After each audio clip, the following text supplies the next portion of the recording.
Seven 回到台上，在 Seven 和山河的表演结束之后，校团给出来的票是一样的，他们最终的票数是。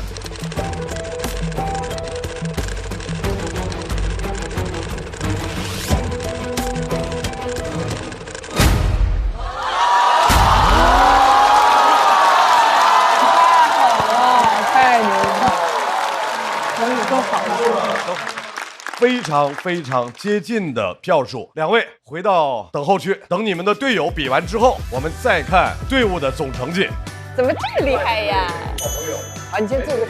好奇懒做当中，另外一位好朋友，前些年靠颜值，今年凭实力，掌声欢迎子浩。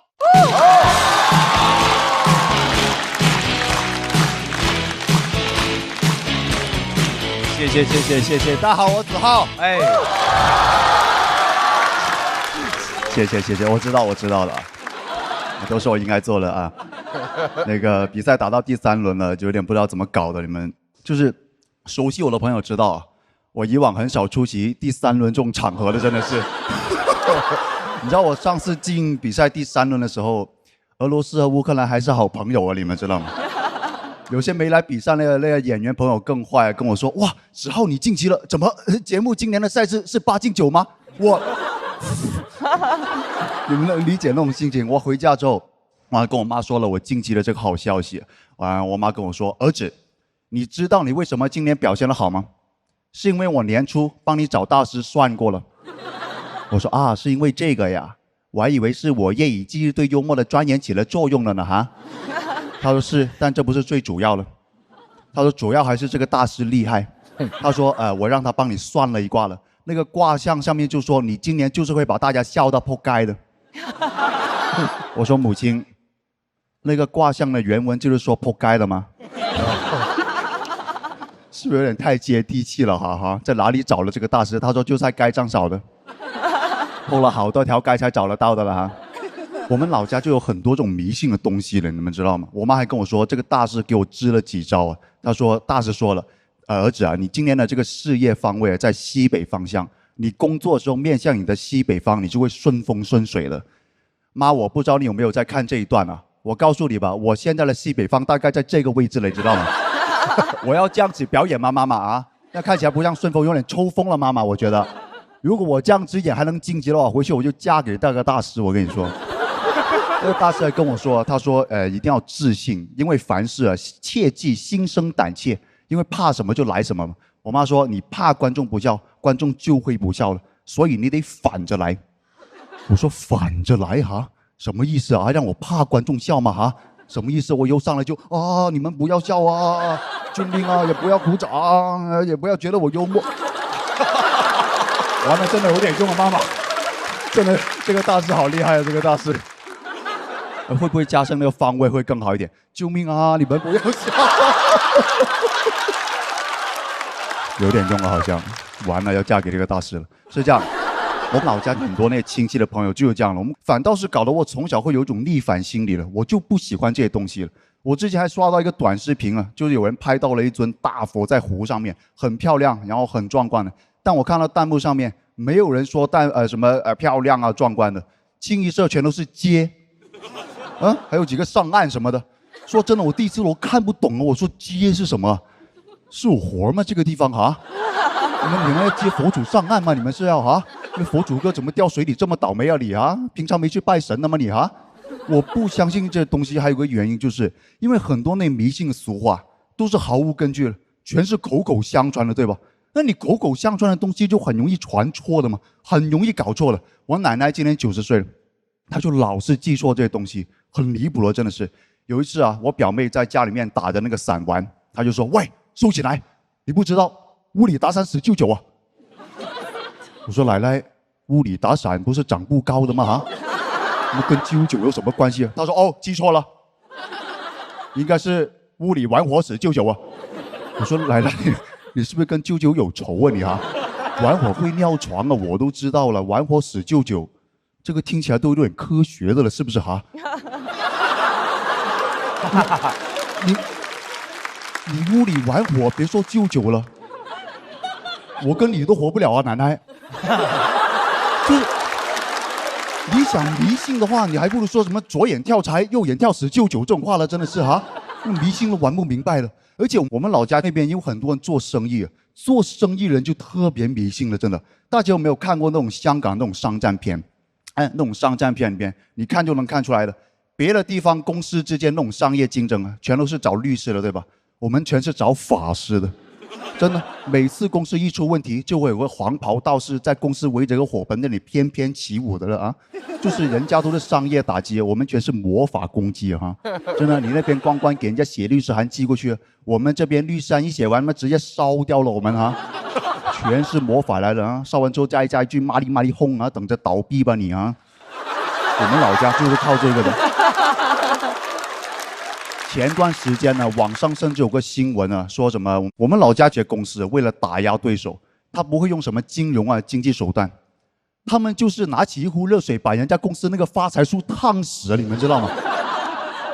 就是这么魔法了，烫死我跟他说多喝热水吧，你知道吗？啊，哎，我发现我们老家就玩虚了，真的是，就是其实很高明的，你们想想，你烫完之后，你证据都找不到了，对不对啊？你等发现的时候树凉了，那水也凉了啊。你怎么办？你找不到，你问树去吧。你要问树啊，发财树喝水冷暖自知了，真的是。冷暖自知哈，冷暖自知啊！我有时候不知道你们在笑哪个地方了，真的是。不是，等一下，我本来这个地方有一个很巧妙的接上面一个段子的一个大梗来的。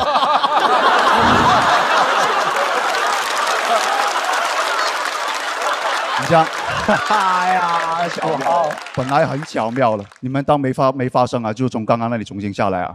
好，发财树，完了啊！等一下。不，我有职业素养了哈。等我重新进去我刚刚那个愤怒的情绪里面啊，现在搞得我有点尴尬了，你知道吧？发财树喝水啊，冷。等一下，不要这样。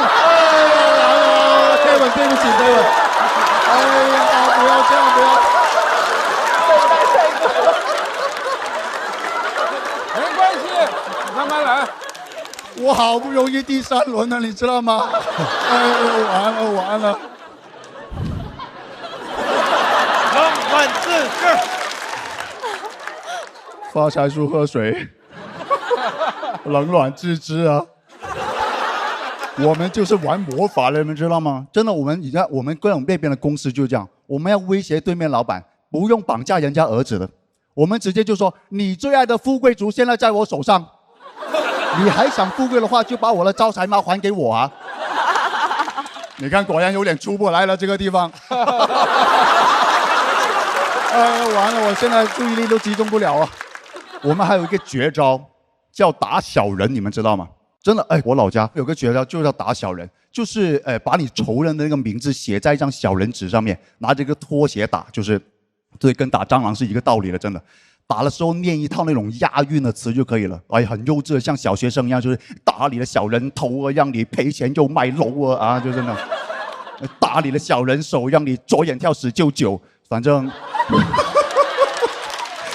只要押韵，它就有法力了，真的。你们知道吗？最近这段时间，其他演员不敢得罪我了，因为他们的真名我全都知道，你知道吗？谁敢淘汰我，我就回去打他，人家说啊，打他的小人手，让他第3轮就走那种啊。没有，开玩笑啦，没有这种法力了我。有的话，这个节目组早就让我去打对面那个节目。开玩笑，不接哈，不接。我从小就在这种环境下长大，你想一想，耳濡目染这些东西。其实每年呢，你说就每年我来节目，我妈其实都有找那种大师给我算的。那个大师也是每年都说哇，子浩要飞黄腾达了，今年是第1名啊什么的啊。我这些年估计也把好几个大师的饭碗都砸烂了我哈。我跟我妈说，我说哎呀妈，你以后也别花钱找什么大师了，我都不信这些了。我说我知道你想鼓励我，其实你直接说我是你心中的第1名，也可以鼓励到我了吗？我妈没有说话啊。我说妈，你怕不是觉得那帮北方人比我好笑吧？哈？我妈说怕什么来什么喽。谢谢大家，谢谢。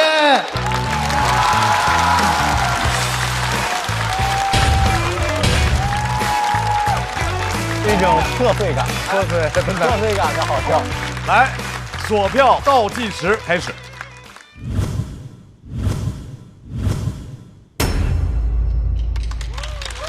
谢谢。其实，在整个的这场表演里面，那是一个很有意思的转折点。对，在你转折之前，本来大老师有话要说。没有，我已经闭嘴了。shut up！ 然后没有，我就说我看前面的这一段的时候，恭喜你恢复了往日水平。然后没有，瞎说。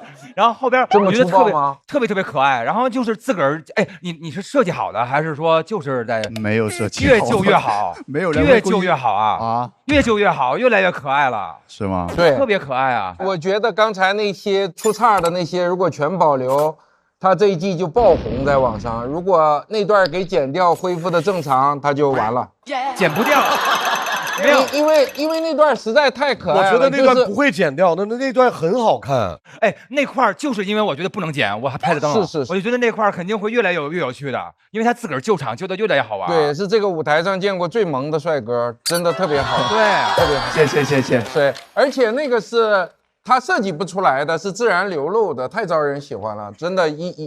而且你是不是预感到这季完了会爆红，然后都红的发紫了，穿了一身紫？没有，这是我妈说大师给你的主意。对，大师给我指定能行嘛？他们说。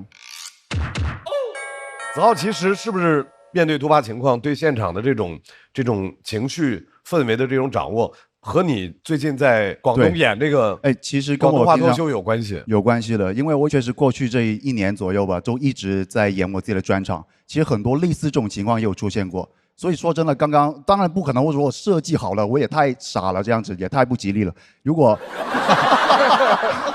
但确实是这个刚刚那个状态，也是可能是我觉得我自己控制范围之内吧。我们老说脱口秀是表演，它既然是一种舞台表演，文本很重要，表演很重要，和现场的互动很重要，对于突发状况的处理很重要。对，怎么能把最好的那个自己表现出来？我觉得今天真的子浩做的太漂亮，太漂亮了。谢谢。这个就是放手一搏，当下那一下的那个反应，也是我这些年积累下来的一个即时的反应，非常好，我觉得很开心啊！现场，等一下，不要这样！哎呀，完了！那是真正轻松，真正无关什么比武赛，大家就突然放轻松下来，就那一下就真正大家玩到一块了，就，对啊。但是呢，既然是比赛，对方也要派出一位强有力的演员。前2轮用自己的能量和态度点燃全场，今天又会给我们带来什么样的惊喜？掌声欢迎步惊云。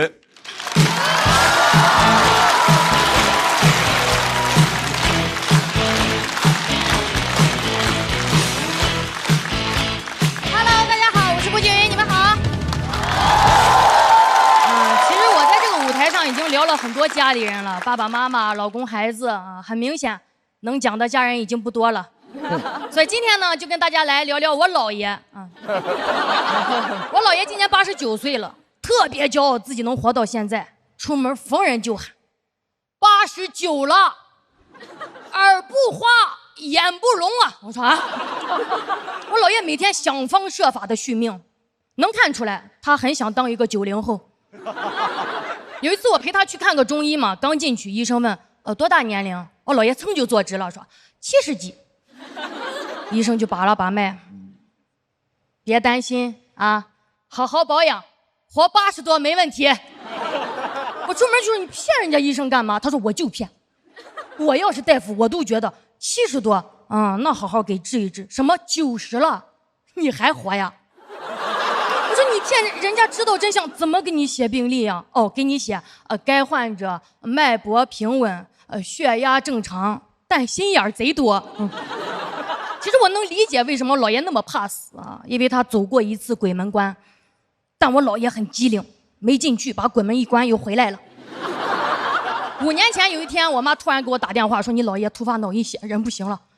我一下就懵了，因为我头天晚上还和他视频斗嘴，太突然了，完全没法接受。我当时正路过西安的那个大雁塔，我扑通一下就跪下来，我说大雁塔，大雁塔，我求求你保佑我姥爷再多活几年，我愿意用我的，还是求求你保佑他。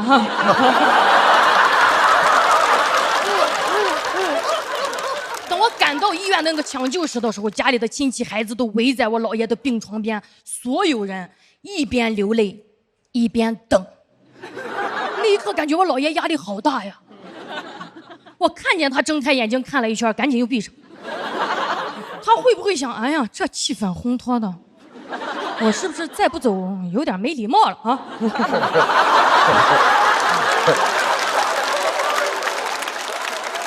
医生跟我说啊，我姥爷最后会因为呼吸衰竭离开，我就想去买个呼吸机，但其实医生和亲戚都说，哎，没必要啊，活不了几天。哎呀，我当时就不想给自己留遗憾嘛，情绪特别崩溃，冲到那个店里说，我要呼吸机。那个销售说啊，呼吸机啊，有8000的，还有4万的，你要哪一款？我想人都这个时候了，便宜的就够用了吧。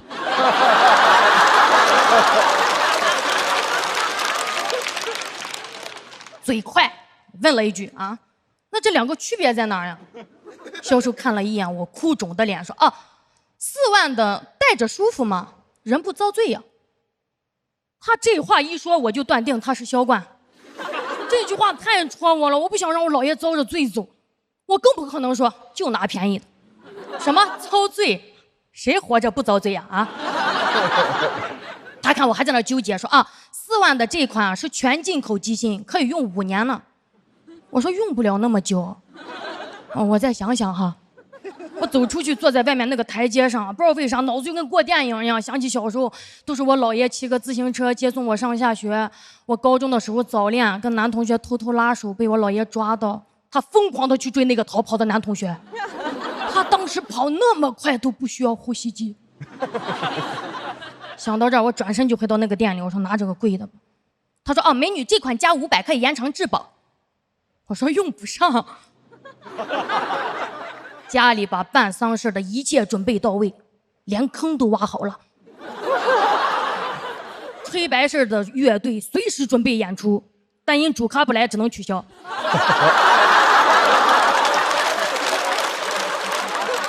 我姥爷昏迷了3周，缓过来了。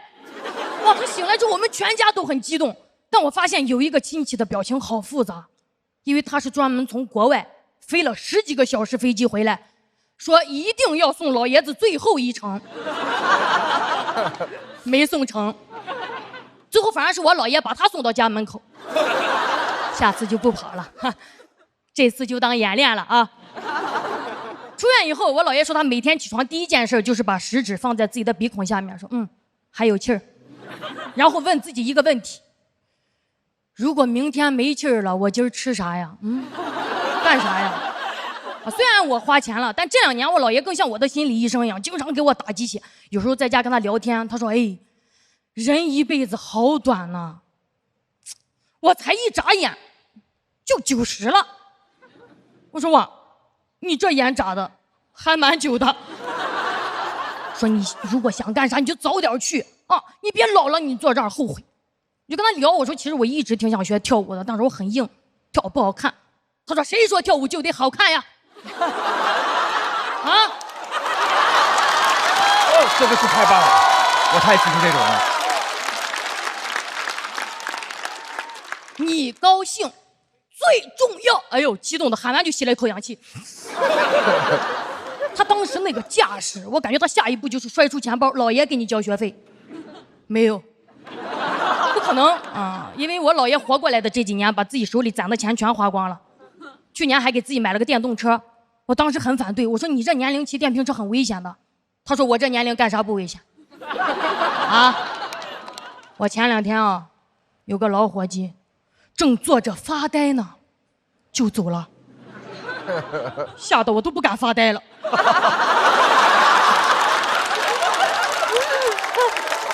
钥匙拿来，我骑电瓶车，黑白无常还追不上我。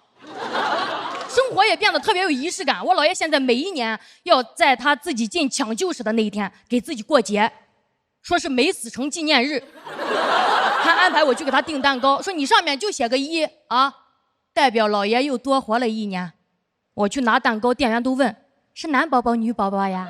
我说啊，老宝宝吧。啊，自从他死里逃生之后，感觉像是重生了。跟以前判若两人，奉献了一辈子的人啊，现在变得贼自私，连家里剩饭都不吃了。哎，他现在遇到讨厌的人直接就怼，在85岁的时候学会了爱自己。现在一回家就躺着，点外卖、刷视频，活得跟个年轻人一样。前两天还给自己网购了一件大红色的唐装，说他打听了，黑白无常最怕大红色。现在整个人变得贼摇滚啊，经常带着呼吸机熬夜。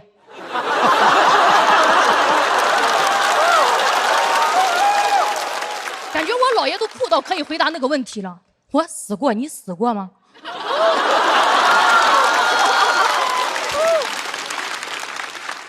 前两天我还在上海正比赛呢，他突然给我打电话说：“哎，我那个呼吸机哦，突然不转了。”我一算，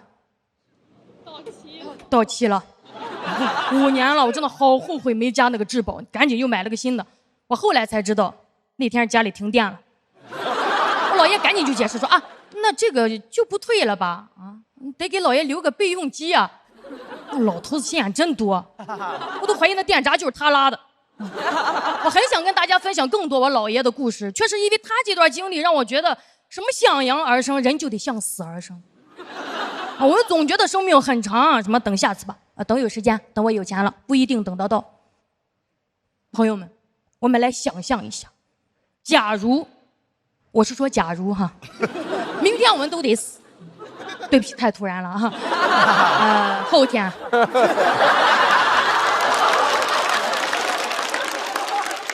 想一想，啥事儿想干还没干，啥人想见还没见，现在就去 ，Go Go Go！ 你管别人怎么看，向死而生，活到发疯吧，朋友们！谢谢你们，谢谢老爷。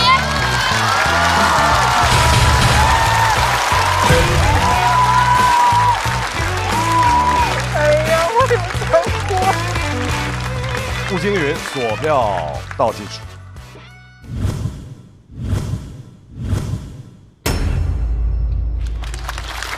谢谢大家。哇，好喜欢他姥爷呀！哇，太喜欢他姥爷了，他姥爷是我精神偶像，太棒了！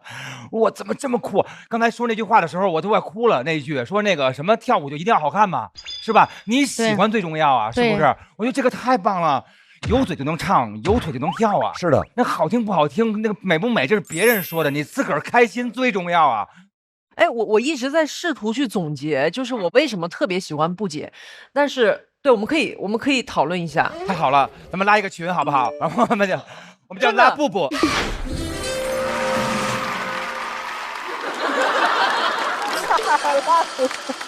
我的意思就是说，真的，因为他有一股那种特别有生命力的，就是那种突然给你一下，你觉得哇塞，太对了，就你感觉在听他说这句话之前，你的世界是黑的，然后到他一说那句话，啪，天亮了，你知道吗？就是那种。我觉得那个春春这是一个特别好的提议，就是我们来总结一下他的规律哈。第一，你刚才说的特别好，他的舞台表演特别有生命力，对，有一种精神状态，但是他讲的内容是非常生活的，就是因为向死而生才是真正的生命力。是的，因为你知道这个东西终会失去，所以你才会特别的珍惜它，特别的爱它，然后就那个感觉就特别的美。我上一次听到这样的问题还是假如只有3天光明，现在只剩2天生命了，太害怕了。哇，那很开心啊！有生以来还能感受到世界末日，哇，这是一件多么美的事儿啊！爱你，谢谢。因为我姥爷天天就在我家，天天就跟你说人都是会死的，是吧？然后会非常酷说，你知道吗？我现在啊，死亡键就在我手里，我这个呼吸机不开，我立马就死，但他每天都开。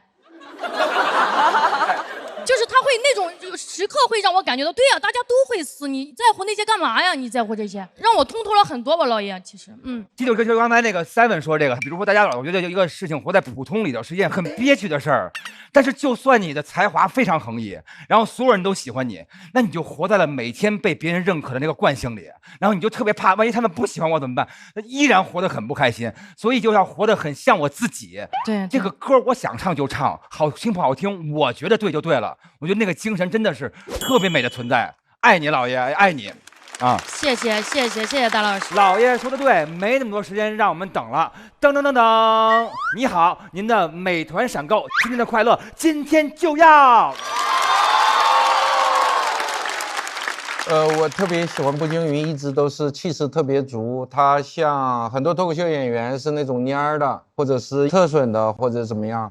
像他这种气势特别足，像脱口秀演员里的摇滚歌手这种，其实是比较少见的。然后他也并没有特别故意的努着，那个气势是天然的，对。然后尤其这季的表现，天然气啊，对，没事儿。尤其这季的表现。每一场基本都是惊艳的，上一场还给了我很大的启发和教育的那个，因为女性主义题材讲的非常多，上次你还是给了一个全新的视角。是的，是的。然后这一场让人惊喜，甚至连着装风格都变了。是吗？好看了吗？上来的时候就有那个气势，所以就感觉所有的一切都是对的，对。所以我听的过程。就是很感慨吧，又很高兴，为你高兴。对，谢谢罗老师，谢谢。希望后边看到更多那种气势特别足的，是这些男选手们都没有的气势。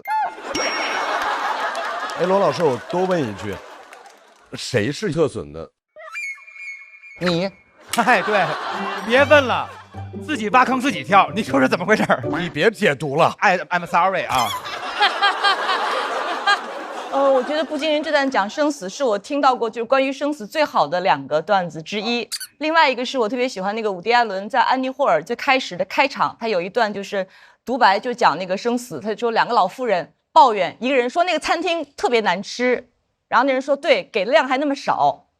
这就是我们对于人生的看法，就人生那么多糟心的事儿，但还那么短，那是我听过最好的一个表达。然后第2最好的表达就是步惊云这一段。然后刚才说到春春就问我们为什么那么喜欢步惊云，对我来说他是我见过的最有能量的人，没有之一。然后这个舞台上我们可能会尊重什么技巧啊知识啊，但是我觉得一切大不过生活。然后他的生活是最鲜活接地气的，然后他本身又是一个散发能量一光彩的一个人，还有这个舞台最能看到人的成长。就步惊云这几届你能够看到一个女性特别清晰的一个成长，那个弧光，这个就特别美好。所以每次他一讲，你就有那种又笑然后又被感动，就是浑身毛孔都张开感觉，特别好。感谢，谢谢4个老师，谢谢大家。能够用自己的情绪感染别人，而且自己的生命力溢出，还能救活别人的那种，就是他对人的评判，对事情的评判，然后包括他讲事情的时候的那种旺盛的。溢出来的蓬勃的夏日的那种感觉，就是特别的好。我觉得一个什么叫好的作品，就是会推翻你以往的认知，才叫好的作品。就是步惊云这个推翻了我的认知。后边他姥爷出现了那句话之后，我整个人就觉得一切就够了啊！这个世界，有人跟我说这么一句话，我能听见这么一句话，我感觉天就亮了。所以说，我觉得步惊云今天给了我这个感觉，是让人醒了天才亮，不是天亮了你才醒啊！我觉得步惊云特别棒。来，子浩要上台。山河和 Seven 也要上场，因为这里丢人了，有点挺好，挺好，挺好。长得有点凉了，是不是？我没事。我们先来看一下姜子浩和步惊云他们各自的票数。